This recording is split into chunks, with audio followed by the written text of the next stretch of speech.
everyone, today is February 28, 2018, and today we are bringing you two very special Brite vlogs. Now what's so special about these vlogs is that they will be used as part of my final project for Christianity and social action in the United States. Today what I'm going to be talking about in these two vlogs are how faith and certain kinds of faith have interacted with the Hispanic American community over the last 200 or so years. Now, as you can see, I'm pretty brown. That's not just the crappy light of this camera. I'm a Mexican American. My family has lived in this country for my mom's side at least for over 100 years. My dad's side for even more. I'm a fourth or fifth generation American.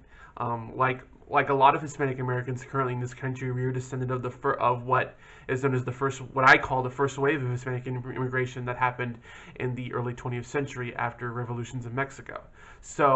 And we're going to talk about how specific kinds of faith have interacted with Hispanic Americans over the centuries. Spoiler alert, it's not good. In this vlog specifically, we are going to talk about priestly faith. Now, priestly faith has basically led to the Hispanization of America. It's quite likely without priestly faith, I wouldn't be living in this country right now. That's how important it is. So first, we're going to have to define priestly faith. Now, in his book, God in Public, Mark Toulouse identifies what something he calls priestly faith. Now, priestly faith is probably one of the two faiths that you're all familiar with. Now, there is what we'll call authentic faith. People who go to church, who worship in worship houses every Sunday, who are doing all the things you're familiar with. And then there's priestly faith. And priestly faith is something that Toulouse defines as faith serving the nation, not the nation serving God. God is basically turned into a servant to the American nation. This is something that if you think about, we all know quite too well. Now in this book, Toulouse gives a whole lot of examples of priestly faith. Most of his examples have their roots in the 1950s, which is when priestly faith really became a big thing in this country. Really big. Now, priestly faith really, in a lot of ways, involves the co-opting of Christian symbols and Christian language to justify America's faults and often Americans' transgressions across the world and at home. Priestly faith was used mostly in the 50s to differentiate from the communists. This is when in God we trust appeared on money. This is when the words under God appeared in the Pledge of Allegiance. This is when we really started to Christianity became a weapon. It became armor that Americans clothed themselves in the fight against communism. We also saw it again more recently after the September 11 attacks, which Toulouse details greatly in God in Public, with the language that President George W. Bush was using to justify the wars in Iraq and Afghanistan.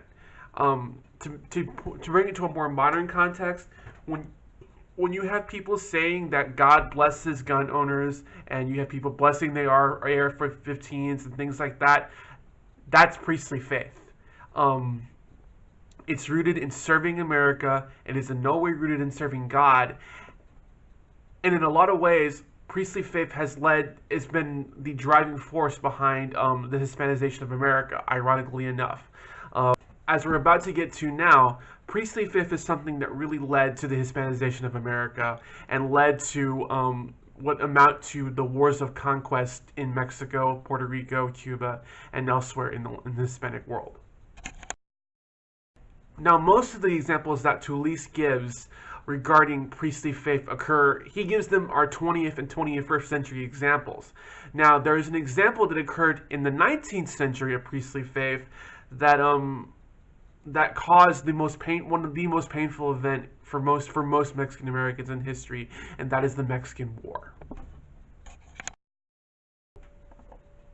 Now, here's something you really need to understand about me. I'm a history nerd, and I have been a history nerd for most of my life.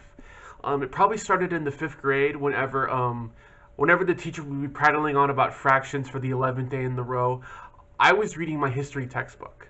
Normally what I would do with my history textbook is I would flip through, and find the parts about the wars. Okay, I grew up in a military family. I've been obsessed with military history ever since then. And I remember being an 11-year-old kid and reading about the Mexican-American War. Now, this is one of the most forgotten wars in American history.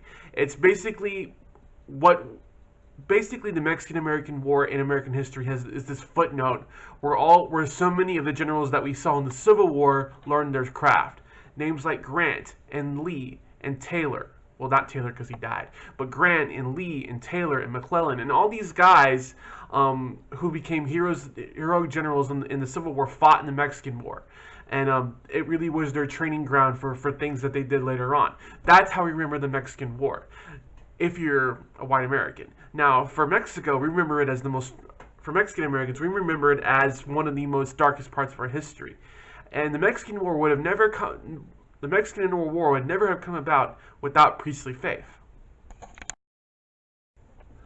And I remember reading my history textbook and reading about something called manifest destiny. Now, manifest destiny was a phrase said by this guy, John L. O'Sullivan. 'Cause baby, now we got bad blood. Now, John L. O'Sullivan's vision of manifest destiny was basically that it was the divine destiny of America to spread from sea to shining sea.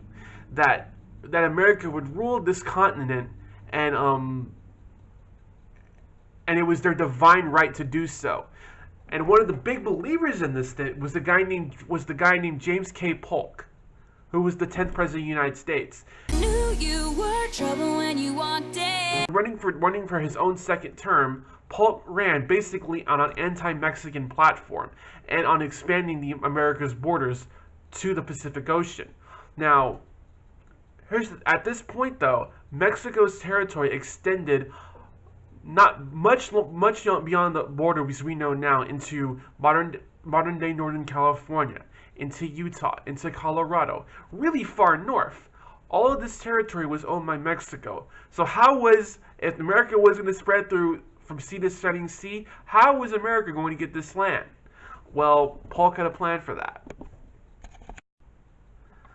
Now, Polk's initial plan was to try to buy all this land.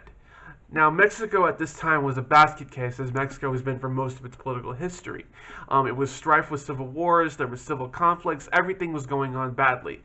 So Polk thinks that, I'll give Mexico $30 million, and they'll give me all this land.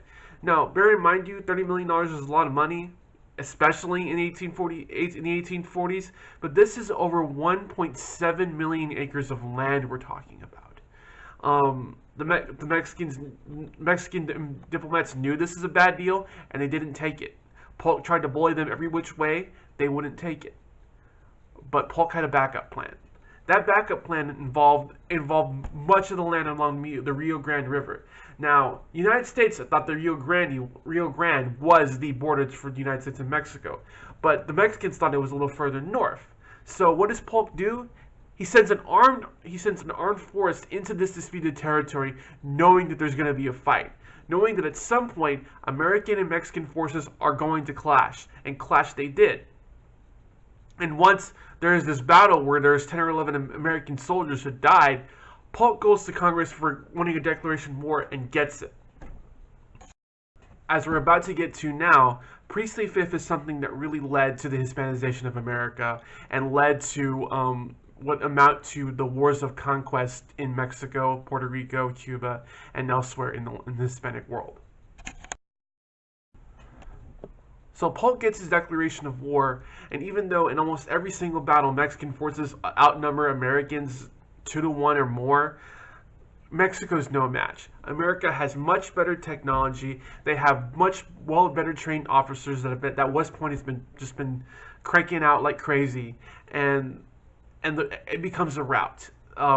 If you ever want to cry out for a long time, read about the Battle of Guadalupe Hidalgo in 1848, when you have 15-year-old Mexican cadets fighting just to try to save their country. It is one of the most tragic battles and one of the most tragic events in North American history, and really no one really knows about it. But America wins the war, and they take all of this territory, 1.7 million acres of land. They give Mexico a little bit of money as compensation, And now America spreads to sea to shining sea, just as John L. Sullivan predicted and ordained, and just how God wanted, right? Um, and this is a scar for people who are from this part of the country who look like me to this day. Um, with that war, 125,000 Mexicans suddenly found themselves living in the United States, and that's what coined the phrase that we've been saying ever since. We didn't move to America. America moved into us.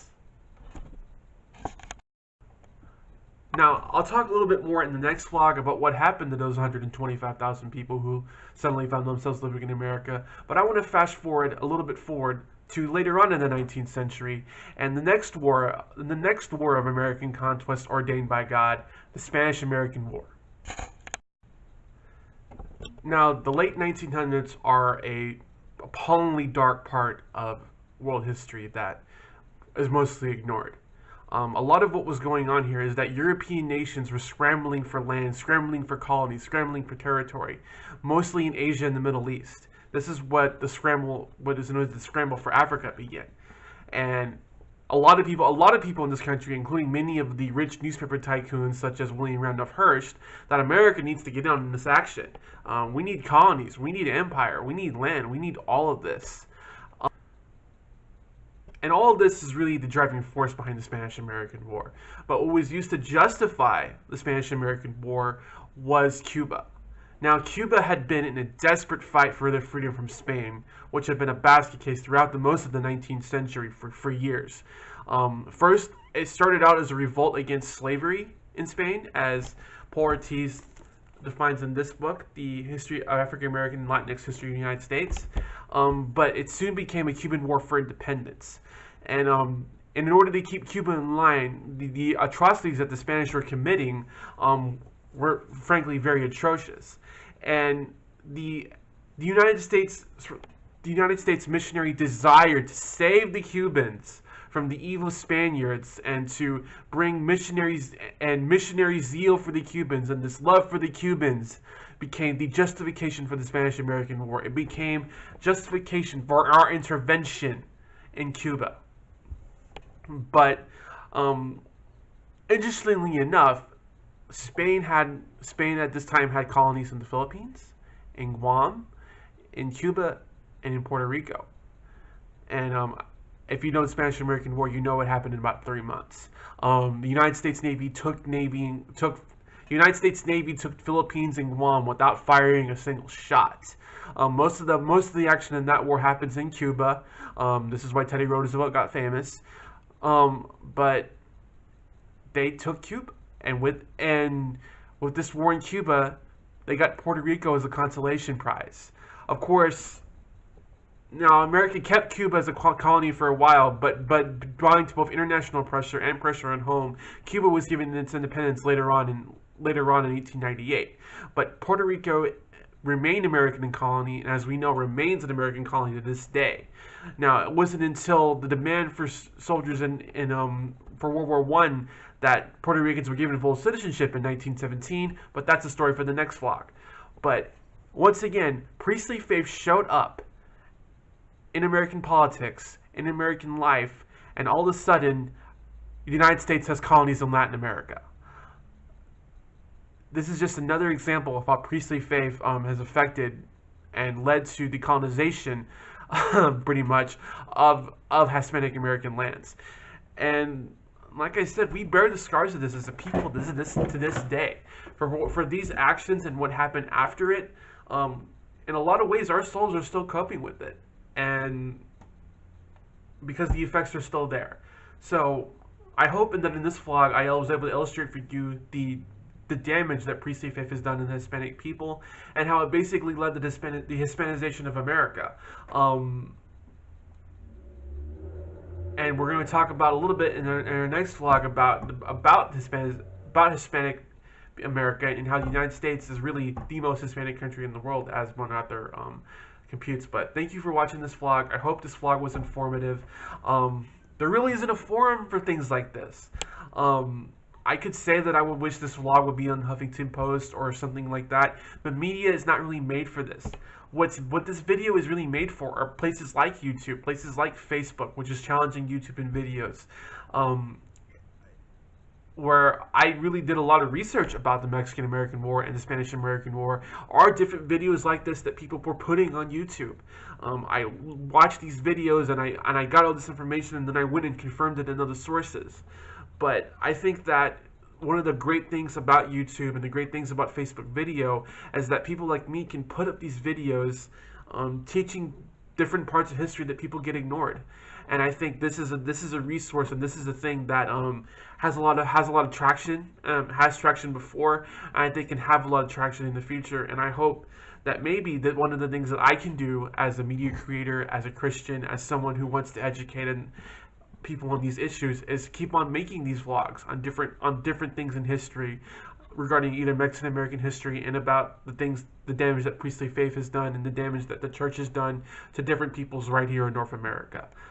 So I'm thankful for YouTube. I'm thankful for Facebook video. I'm thankful for the chance to make this vlog. Thankful for you, Dr. Williams. So I thank you for watching this vlog, and we'll see you in the next one.